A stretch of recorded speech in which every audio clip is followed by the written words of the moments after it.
All right, so in this unit, we're going to be looking at ionic, covalent, and metallic bonding. And you'll learn how to write the name and formulas of ionic and covalent bonds, and then really understand what the difference between these bondings are and how that affects how the substances will react. All right, so let's first look at ionic bonding. So what's happening here, notice sodium has 1 valence electron, chlorine has 7. And so as we had noted when we were talking about charge, it is very likely that sodium will give its electron to chlorine.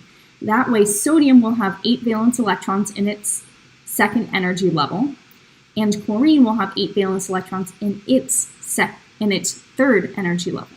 So let's see if that happens. Okay, so sodium is going to give its electron to chlorine. Okay. And so now sodium has a positive 1 charge and chlorine has a -1 charge, and they are stable because they both have octets. Now, the reason why I talked about periodic trends, specifically talking about electron affinity, the reason why chlorine does such a good job of taking that electron from sodium and sodium does such a good job of giving it up is because sodium has a very low electron affinity because it's farther to the left on the periodic table, and chlorine's very good at keeping that electron because it's further to the right, so it has a higher electron affinity.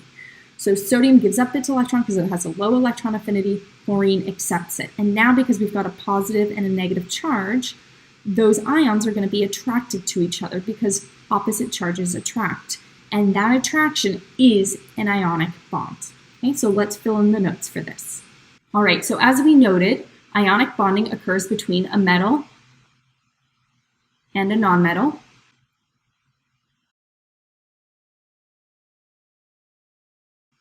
The metal is going to, as we saw, lose electrons. So it loses electrons. It can lose 1, 2, 3 electrons, 4 sometimes, while the nonmetal gains the electron. And remember, this is because the metal has a lower electron affinity, so it is more willing to give up electrons, while the nonmetal has a larger or a higher electron affinity.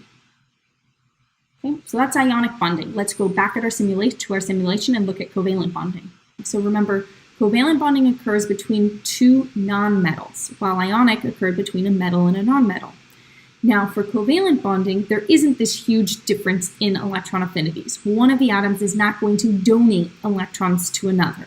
However, they still want to have 8 valence electrons. So how do they achieve that if one can't give electrons to another? Well, what they're going to do is they are actually going to share. So notice carbon has 4 valence electrons, while oxygen has 1, 2, 3, 4, 5, 6 valence electrons. So here's what they do. It's pretty ingenious. They are going to share electrons. So now carbon has shared 2 of its electrons with oxygen, and oxygen has shared 2 of its electrons with carbon. And so now carbon has 1, 2, 3, 4, 5, 6. And we're not quite done because it's going to share with the other oxygen. And then oxygen has 1, 2, 3, 4, 5, 6, 7, 8. So oxygen is perfectly content by sharing electrons. Now this sharing is going to happen on the other side. So now carbon has a total of 1, 2, 3, 4, 5, 6, 7, 8 electrons. So it has that full octet and it is stable. While the second oxygen has 1, 2, 3, 4, 5, 6, 7, 8, and it is content. So the reason why it's important to understand electron affinity is because there isn't that huge difference in electron affinities between 2 nonmetals. Instead of giving up electrons, what's going to happen in covalent bonding is they're actually going to share them. And that attraction, those shared electrons, form what is a covalent bond. All right, let's fill in the notes for covalent bonding now. All right, so as we noted, covalent bonding occurs between a nonmetal and another nonmetal. So it's really important to remember what makes something a metal versus a nonmetal, as you can see based on ionic and covalent bonding. So as a quick review, we've got this lovely periodic table here. Remember, if you're to the left-hand side of the staircase, you are a metal unless you are hydrogen. Everything to the right of that staircase is a nonmetal. Okay? And because they have very similar electron affinities, one atom is not going to steal an electron from another one, right? The nonmetal is not going to steal it from another nonmetal because they have very similar electron affinities, as we saw. So the atoms, therefore, are going to share electrons. Okay? For metallic bonding, it occurs between two metals. Okay? And so here I've got copper and zinc. Now, because metals have such a low electron affinity, what's going to happen, instead of sharing or donating electrons one to another, one giving up, one accepting, like in ionic bonding, what's actually going to happen is all of the atoms are actually going to kind of get rid of their electrons.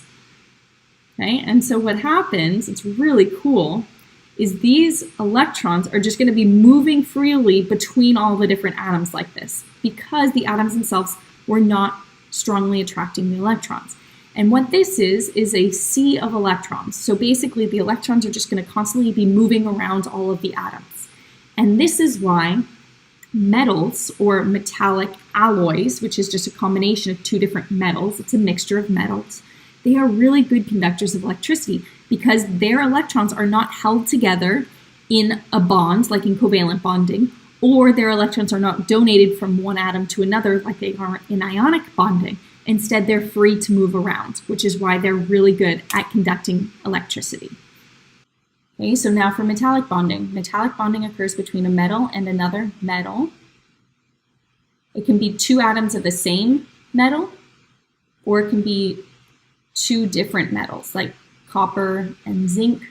Okay. Electrons create what we call a sea of mobile electrons. Okay, and those, as you guys saw, those electrons are moving freely around those metal atoms. And the reason why is because all of those metals have very low electron affinities. So they're willing to give up their electrons, and what's most stable is for those electrons just to be moving freely around all of those different atoms. And so this sea of mobile electrons actually explains why metals are good conductors of electricity. Okay. Let's now look at identifying the type of bonding. So we either want to identify it as ionic, covalent, or metallic. All right, so aluminum and oxygen. Aluminum is to the left-hand side of that staircase, so that makes it a metal. Oxygen is to the right of that staircase. It is a nonmetal. It will therefore experience ionic bonding. Okay? Oxygen is to the right of the staircase. It is a nonmetal. Fluorine is also a nonmetal. So when you have two nonmetals, they're going to share electrons. They're going to form covalent bonds. If I have two copper atoms, they're both metals, obviously. And then in that case, I have metallic bonding. Remember, it can be two different metals or two of the same metal. That's totally fine. Carbon is to the right of the staircase, so it is a nonmetal. Sulfur is also a nonmetal. And so if carbon and sulfur were to form a bond, it would be a covalent bond, and they would share their electrons.